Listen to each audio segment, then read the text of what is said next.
Hi everyone, and welcome to another Firmsconsulting podcast. And today I've got a pretty interesting topic to talk about, and it's basically about the way big data is changing the way we do case interviews at Firmsconsulting. And it's interesting because of the way we're applying big data, but it's also interesting because of some of the insights that we have here, right? Let me just talk through some of the background here. About 2 years ago, I think it must have been, maybe 2 or 3 years ago, I put out I put out an article about the way we've taken the data from each client and extracted it into a spreadsheet, and I'm now using that spreadsheet to build a model where we can predict things. So let me give you an example of how we collect this data, right? When I do a session with a client, I capture quite a lot of information actually. So in front of me, there's a sheet, it's huge. On the sheet are things like, was the client on time for the call? Was the client set up for the call? Did the client prepare for the session? How many questions does the client ask? How long do they take to answer the first question? What kind of mistakes do they make? If you do a case with me, you can hear in the background I'm busy filling out this thing, right? So what happens is that once a session is over, we have that data. All the calls are recorded. So that information is taken using drag and dictate, and we transcribe it into text. That is then fed into a model where we can do a count again of information, questions answered, how long it took, and so on, right? The bottom line is that we count over 242 variables per session per client. The most mundane things like, did the client confirm the session beforehand? Was the client on time? Did the client's system work?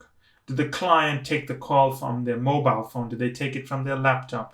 Did they take it while they were doing other things, such as being distracted and so on?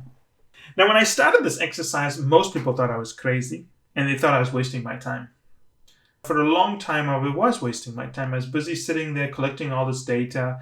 And, previously Firmsconsulting had other people doing this, and I forced them to collect it as well. But now I'm the only partner running the case interview training side of the business, so it's easier for me to do this, right? So we have this data for about 509 clients who got into BCG, Bain & McKinsey. We've got the data for about another 250 clients who didn't get into BCG, Bain & McKinsey, but got into other companies like Deloitte and so on. And then we have this data for another 100 or so clients who are active with us. They still have to interview, right? So we got this pretty big model. It's huge. 800 clients over something like, on average, you do about 15 sessions with a client, and that excludes the data we collected by editing their resumes and so on, right? And the resume editing side, I'll talk you briefly through some of the data we collect. One is, how much did they follow the advice we gave them? How long did it take them to edit their resumes? What was the turnaround time between when I sent it to them and when they sent it back to us?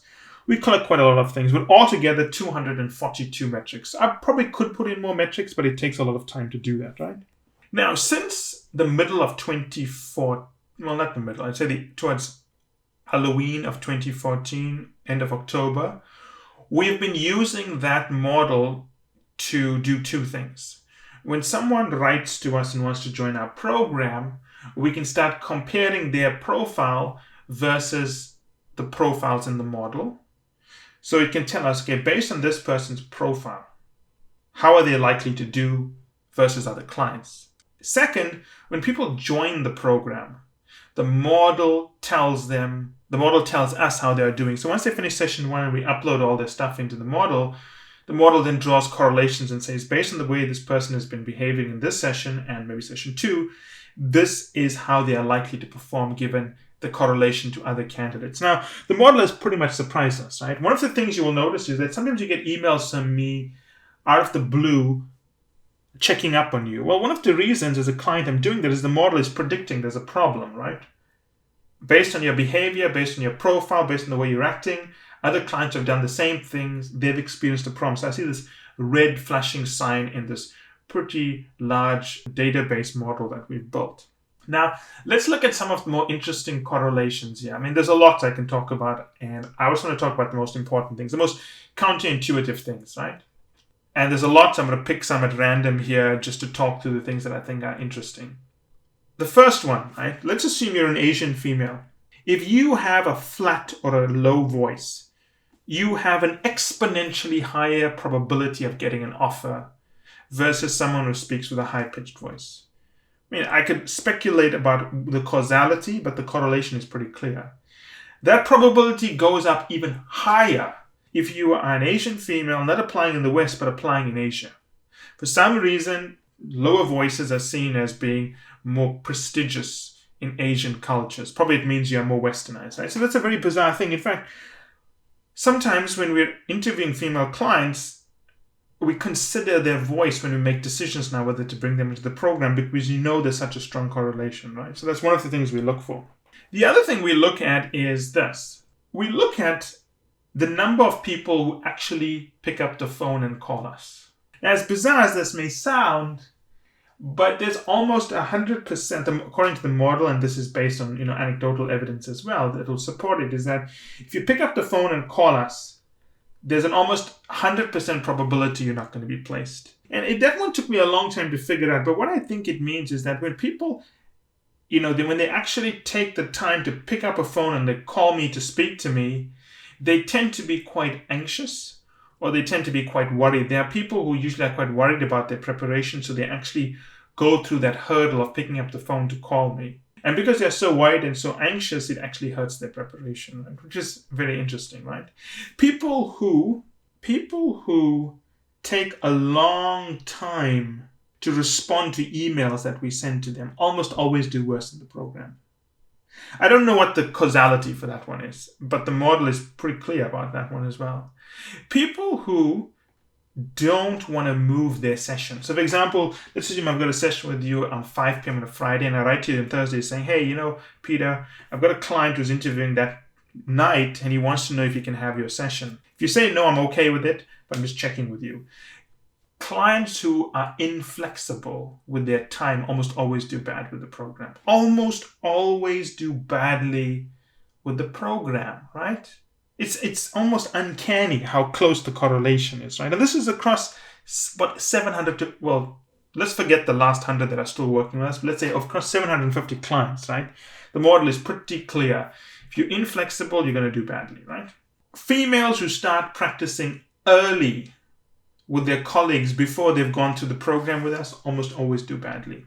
That one I've never been able to figure out. I will have to spend some time trying to figure it out. But females who go through the program do badly if they're practicing with their colleagues when they start the program with us.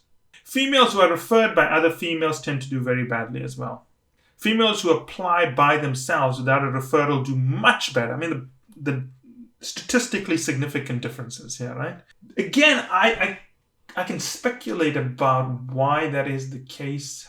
My guess is that there's a very negative self-selection taking place, whereby a female is referring another female who they think needs a lot of help, but maybe the help is more than we can offer.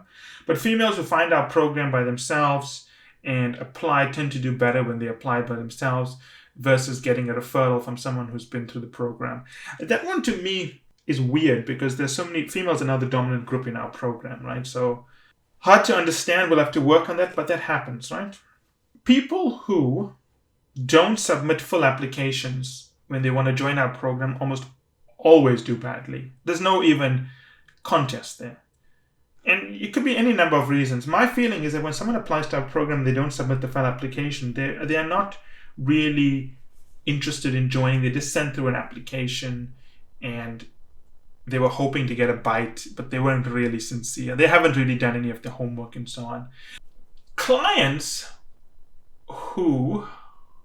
Well, here's the interesting one, right? Let's assume I know you are a military officer, for example, and you're from Thailand, and you are trying to transition into consulting, and you're doing your MBA at Ross School of Business, for example. So if I see that you fit that profile, I may say, hey, you know what? There's someone who has a similar profile to you.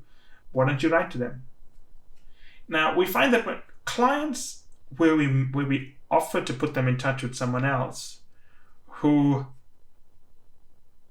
are hesitant to take up the offer almost always do badly because we find they're almost too reserved.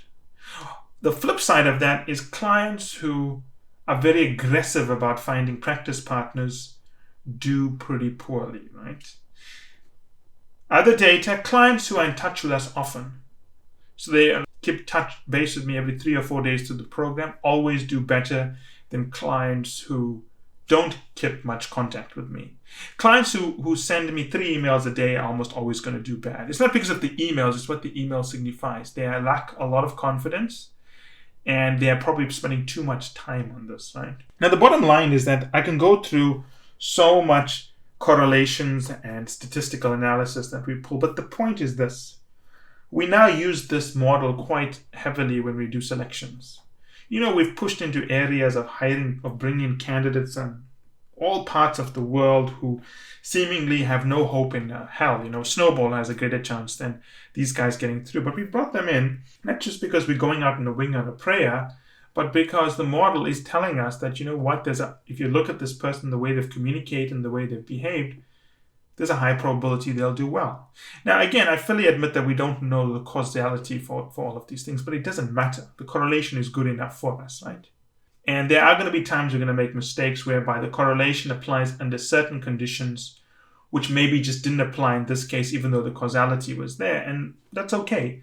But I can tell you right now, we've definitely become far more better at placing clients through this model.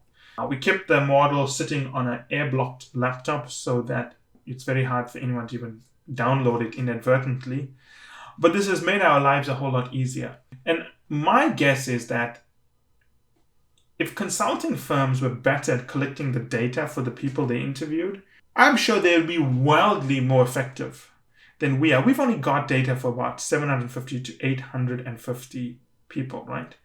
Now, granted, we've collected a lot more data than what a consulting firm would collect for those people.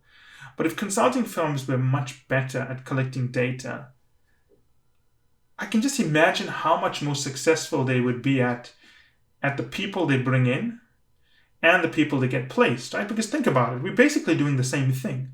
We bring in people and we're putting them in for interviews. Why can't consulting firms do the same thing?